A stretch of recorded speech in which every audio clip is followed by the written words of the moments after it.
Colby, cool. Thanks for jumping on. You are the agent that sold 18 policies in a week as a life insurance agent. Want to first jump in and just share with the team and the audience here that we're going to just be breaking down your sales practices and ultimately what you learned. But I'd love to be able to jump into first reflecting on how did you get there that week? What allowed you to sell 18 policies in a week, and what was your most ever sold in a week prior as well? Dude, so first and foremost, of course, the Lord. I can't do anything without Christ. I think I was blessed to even be put in the position to be able to sell 18 deals in a week. The most I had sold in a week before that was the week before, and it was 8 deals, 7 deals, sure. 8 deals, and it was with Legacy. Before I came to Legacy, I think that would be a better kind of marker of sure. Before and then I sold maybe like 2, 3 in a week, and that was like, okay. Oh man, that's crazy! Like, good job at the company I was with before. So yeah, I didn't like going from that to being able to, even when I was selling 6, 7, 8 a week and kind of hitting like the minimal goals, to be able to sell 18 in a week. I'm just very thankful to even be in that position to be able to do that. What do you think? It's like system wise. Like if you're looking back at your old company, I was like, hey man, next week you're gonna sell 18 policies. Would you ever believe that? No chance. No. Short answer, no. And why do you feel like you had to be like? What would be that one constraint that you think a lot of people like you had that prevented you from hitting those results that you think a lot of agents probably struggle with as well? I would say first and foremost, the systems we have in place at Legacy, like they're just set up for you to succeed. If you follow the systems and you buy in and you truly believe that it's set up for you to succeed, you'll succeed. I don't like to think that I did something crazy or I was like some special agent to hit 18. I just stuck to the plan, followed the process, and that's I think everybody that works at Legacy is capable of doing that. I just stuck to the process, followed the plan. Yeah. When it comes to systems, because there's probably people right now that are watching like, man, I could never imagine myself doing a system, my system, like at your old company, what were some of the flaws that you now can see like, man, why would I ever do that? What were some things that you were doing that would never allow you to do like 18 policies in a week that maybe someone else is doing right now? And it's like, bro, you gotta cut that out. What would that be? So one big thing I think was like my mindset from where I was before and now, and it's not even like I had a bad mindset. Like I have the same mindset, same motivation as I did before. It was just when interacting with a client before I was at Legacy, it was more of like somehow these people reached out, or I just bumped shoulders with them or knocked on their door and they said they want insurance. I only have one product to offer. It's the company I work for. I go in, I put in their age, birthday, click through a bunch of info, don't even really read it. And if they get approved, it's a sale. If they don't get approved, then it's not a sale, because I've already given them the quote. They agreed to it. Now it's just getting them approved. And now what I'm doing is I'm connecting the client. I'm figuring out exactly how I can help them. I actually feel like I'm doing my job and serving people, as opposed to just, oh, you need some insurance. Let's see the cheapest we can get you, what you can afford, and send them on their way. Not, educating them on why this is going to be good for them, educating them on why they need this, how this is going to help them solving the problem. I got it, here you go, which I can be super motivated and do that and get 3 sales a week, or we can have systems in place, scripting, training, the people surrounding you, supporting you and helping you to enable myself to 18 deals in a week. Yeah. So interesting. You went from more of like, you were just an application taker to more like an actual sales individual. Yes. When it comes to, I want to talk about a little bit like the leads and stuff. So I'm sure that's an impact when it comes to the process of qualifying a lead, because you have to be pretty effective with your time to do 18 policies. What is your process for qualifying a lead to ensure your time is spent effectively? For example, what would be things that you're like, man, I'm not going to spend an hour with this person, or like, how did you make sure that your time was being spent effectively with your leads? That's a great question. Yeah, you can usually tell pretty quick. A lot of people, they think insurance is all under the same umbrella. But I mean, we'll get people who see insurance, but really they're wanting a UIL or the term. So you can kind of ask those questions to see what they're looking for, which again, the script is set up perfectly. If you're looking, you can see it how they answer some of your questions. So just being very conscious of the things they say when they answer. Like if somebody tells you, somebody calls in, they're 75 years old, they want $50,000 of insurance, and they don't want to pay over $60. You can start asking questions like, one, like, what's the purpose of the insurance? If they're like, oh, I want to pay off my mortgage, it's like, okay, $20,000 is going to help you pay off the mortgage. So you're starting to think of bigger amounts. And then, they tell you they don't want to pay over a certain amount. You're like, I can't offer over a certain amount. Or like a big one that I notice is like if they already have insurance, they're wanting to find something more affordable, I ask them, like, how much are you paying right now? If they tell me they have a great rate, I'm not going to try to sell them and try to like add on and do things. I'm going to shoot them straight up like, hey, you're in a good spot. You're paying a very affordable rate for your insurance. I can't find anything more affordable. If you'd like, I can help you add on top of what you already have. And that right there, in a minute and a half into the conversation, I can know. There you go. Yeah. I love that. So you just be quick qualifying based off of just getting direct to the point. If you smell something funny, just address it and be upfront. There was a time in your journey here where you weren't super talented. You struggled for a few weeks. How did you kind of learn the skill set? Were you able to kind of get up to speed and kind of like put it all together? Was it just gradual improvements, or how did you really get to the place of competence?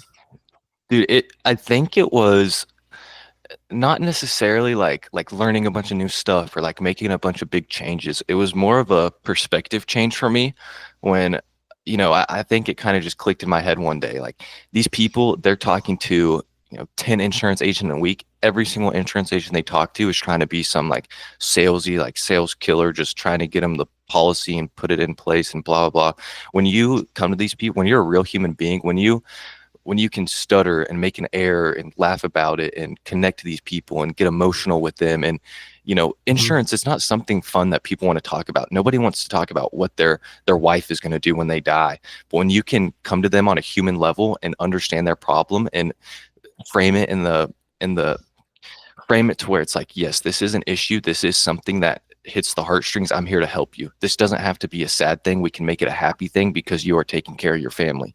So when you change that perspective, we're talking to real people on the phones. This is a real person. I could be talking to my next door neighbor. You know what I mean? So you really have to come at it as like, I'm a human. I make mistakes too. I understand where you're coming from. Like that, one of my it's not like a secret or like anything like crazy sauce, but there's times in my script where I'll intentionally like stutter, or I'll intentionally, you were even talking about the other day, the filler words, like I'll use filler words, and I'm not trying to do it to be like salesy, which I mean, I guess it is a trick and I'm doing it intentionally, but it just shows I'm human. Or if I do stutter on purpose, I'm not going to like freak out like, oh, I made a speech error. Like, no, people love hearing that. They don't want to hear Jordan Belfort on the phone trying to sell them final expense insurance so their daughter doesn't have to pay for their funeral. You know what I mean? They want a real person. They want Colby that lives in Bullard, Texas, that has a grandmother and would want his grandmother to be treated exactly how they're being treated right now. Yeah. Dude, that's so good. I think that's so true. People look at like these people on the internet are like fast selling like sharks that are just like quick, like Jordan Belfort. Like that just doesn't work in final expense. No. It's different. It's a different approach. When it comes to your sales process, what is like a question that you will ask that will really determine if someone is going to buy or not, that like you probably didn't have in your previous process because you were just kind of going in the home and then doing the application? But like imagine now with your skill set, if you had to go back in home, what would you do differently knowing what you know now? If I walked into somebody's home, one question that I would ask them now is, why do you need this insurance? Like, like I want them to tell me, why do they want the insurance? And when you can really get to that reason, because sometimes they might have not even vocalized it to themselves or even thought about why they actually want the insurance. They might have been told, oh, you need some insurance to pay for the funeral. Like, oh yeah, I need to get that. And then it's like, oh, you want to get some insurance to pay for the funeral so your family's not taking on any sort of financial burden. Like when you give the actual reason and kind of, one thing I do, and I think it's very important that other people do, is we always talk about leading the conversation and, like taking control of the conversation, which I 100% agree with. But I think that's one thing I do well differently than a lot of agents is I almost let the client lead the conversation as far as like speaking and, you know, conversationally, but the questions I'm asking are really what's leading the conversation. Every time I say something, it's because I Mhm. want a specific response from them. So to answer your question, there might not be like one question specifically that I would ask, but it's how I'm asking the questions, when I'm asking the questions, and why I'm asking the questions to get them to a certain point. There's things I'm looking for. I'm looking for them to say, oh, I want it to cover my funeral expenses so my daughter is not going to have to pay for a burial. Like, okay, I can solve that problem. You need $15,000 of insurance. So I'm going to frame the rest of the conversation around Mhm. them needing $15,000 of insurance. Whether they realize they need it or not, they are going to come to that conclusion themselves. I'm just going to help them there. Like Yeah. it's their conclusion. They just, a lot of times these people don't have anybody to tell them what they need. They just have an idea of what they need. So when you can put it in perspective of this is real life, this is what we can actually do. It just, that's what our clients want. They want a professional, but they want to be in control. So you have to frame it of, yes, I'm the professional, you're in control, but I'm really leading the conversation because I'm asking the questions Yeah. for a specific reason. Great points there. I know beforehand you were talking a little bit about like some improvements that you're focused on, like with the business that you're trying to write. What are things that you're working on now to continue to hit your goal, or ultimately um, continue to sell at a higher level? What are some things that you're trying to do that you would advise other people to also focus on as well? Yeah, so I think it's amazing that I was capable of hitting 18 deals, but I'll be the first to admit that some of those probably weren't the most solid deals. And what I mean by that for like those watching is those deals, the first payments made, they go into effect, that person's protected. So now that I guess you could say like I've proven to myself that I'm capable of selling on a high level, now it's more Yeah. so, I would rather have 8 solid deals than 18 solid deals and only 8 of Mhm. them place. So I'm looking at, getting higher premiums for one. So when I pitch, something we always say is don't sell with your own wallet in mind. So when I first started, I would like, okay, this one's very affordable, like $30 a month for this, but it's not gonna help them. It's not gonna solve their problem. So Yeah. even if they tell me, hey, I only want to spend $50 a month, I'm still gonna pitch a $60 option, $80 option, a maximum option. If there's no point in me setting somebody up with a policy if they're like, I don't even know if I'll be able to afford that. And I'm like, okay, well, let's just have it go into effect. You check your budget. I'm not doing them any good. I'm not doing myself any good. So, and some people, they just call to shop around, like kind of avoiding the people who are shopping and like, yeah, we'll have it set up for that day, and finding the people that actually need the help and actually want the life insurance. I think that's something you kind of have to learn to see the difference between an actual buyer and somebody who's just bored at the house and has access Yeah. to the internet. Absolutely. Yeah, super stuff. Focus on good business. And it's crucial, especially once you've proven to what you've done. When it comes to like difficulties or challenges, um, either during that week or even currently, what are some challenges that you face in your process, or what are some of the hardest parts about selling life insurance that you think uh, really are difficult? It's a hard conversation to have.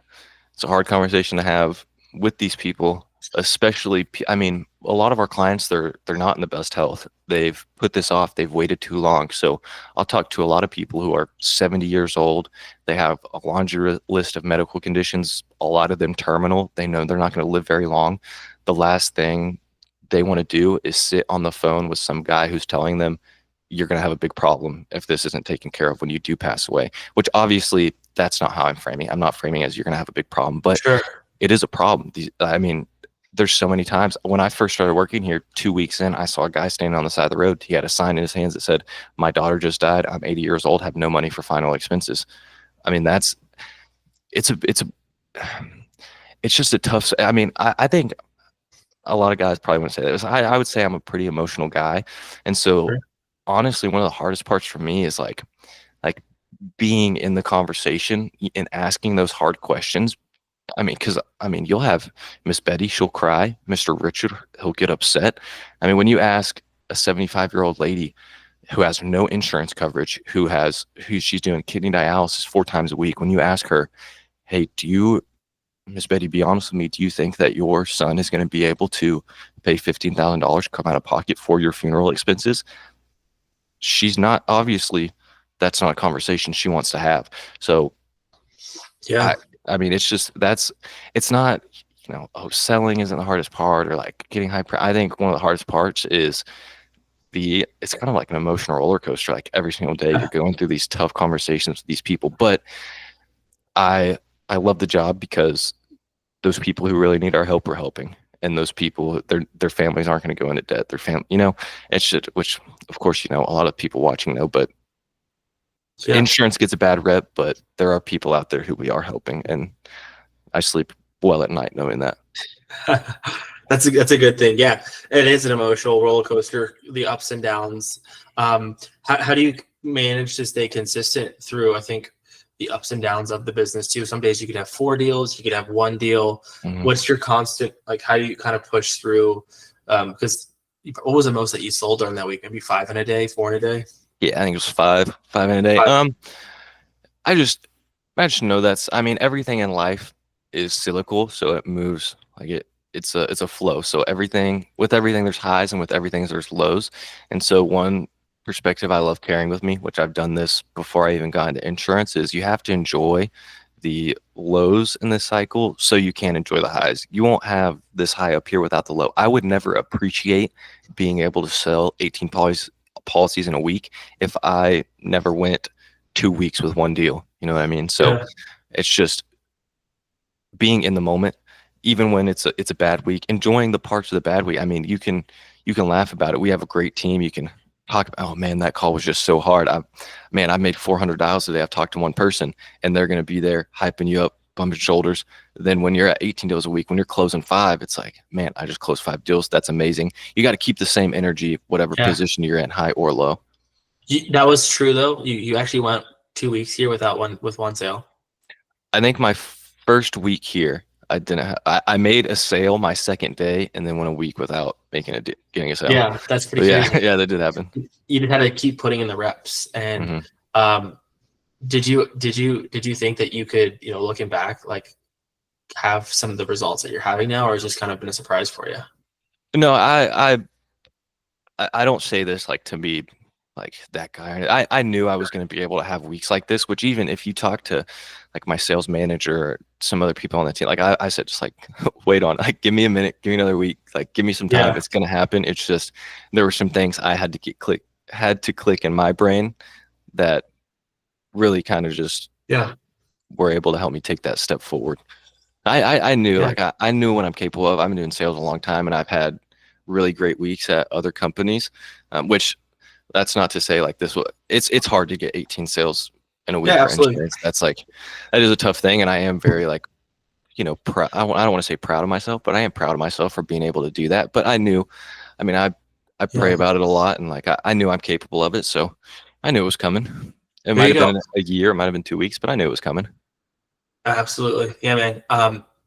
Winners find a way to win. When it comes to like the last advice that you'd give, like if you're, giving advice to yourself and, just getting started in the industry, what would you think you would know, what type of advice would you give to someone who's just getting started, brand new, has to make the insurance thing work?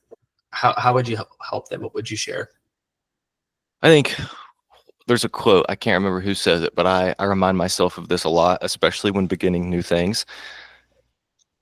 Taking action without a fully formed plan is better than taking no action with the best plan in the world. So you don't have to know everything. You don't have to, you don't have to know anything. You just get started, pull the trigger, get started, figure it out as you go. That's how most people, and I won't say most people do things, but kind of back to the quote, you could have the best plan in the world, but if you never do anything, nothing's going to happen for you. You just have to take action. Don't have, I can't think of it. Don't. Analysis paralysis. Yes, dude, that's it. How'd you know I was going to say that, dude? I knew where you're going. That was crazy. Yeah. So making sure literally analysis paralysis. Jump up, get your hands dirty. I'm sure when you first got started with your first company, you had no idea, but you just got in the truck and just started going, right? Yeah, literally. I had no idea. Somebody called me and was like, hey, you ever thought about doing life insurance? I was like, no. Like, you want to try it? Sure. Pulled the trigger, zero plan, and here we are, getting interviewed by Peter. What did you do before life insurance again? Dude, I was working with a company, and it was like home-based service. So I had a book of business with, it's like 180 to 220 people on it, just depending. And I would have to collect these 200 people's payments every single month while trying to get new business. Like, we didn't have any lead gen or anything. So it was all self-generation leads and home service. So I was going to 10 houses a day, picking up cash payments, getting money orders. That was still an insurance though, but like before insurance, where were you? Oh, dude, I've done so many things. I've done wholesale real estate. I've done so much door-to-door sales. I mean, I've done it all, man. I've been around. Yeah. I did TikTok shop for a little bit. That's pretty crazy. Yeah, that's funny. But yeah, dude, I think from all the reps and just being in the game has probably allowed you to jump in. Would you say it'd be a lot harder if this was like your first ever sales job? Yes. Or getting in insurance? Absolutely. I think a lot of people make that mistake. People go from like industries that like aren't irrelevant, like being a, well, I don't know. I think sometimes it depends on how fast you learn, but that domain experience is helpful. But yeah, that's all I have for us here. Colby, anything else that you want to share before we depart? Man, yeah, just enjoy life. I mean, I think especially nowadays, people take life too seriously. Like, we're given such a great gift to be here and experience physical presence. So don't take that for granted. Yeah, it's awesome. If you want to do insurance, talk to Peter. He'll get you started. Don't be scared. Peter's a real person too. You can message him. You can message me. I'll talk to him for you. Yeah. Colby's he's my AI bot. But yeah, dude, thanks so much. Thanks for all your hard work, by the way. And I'm gonna pause the recording here.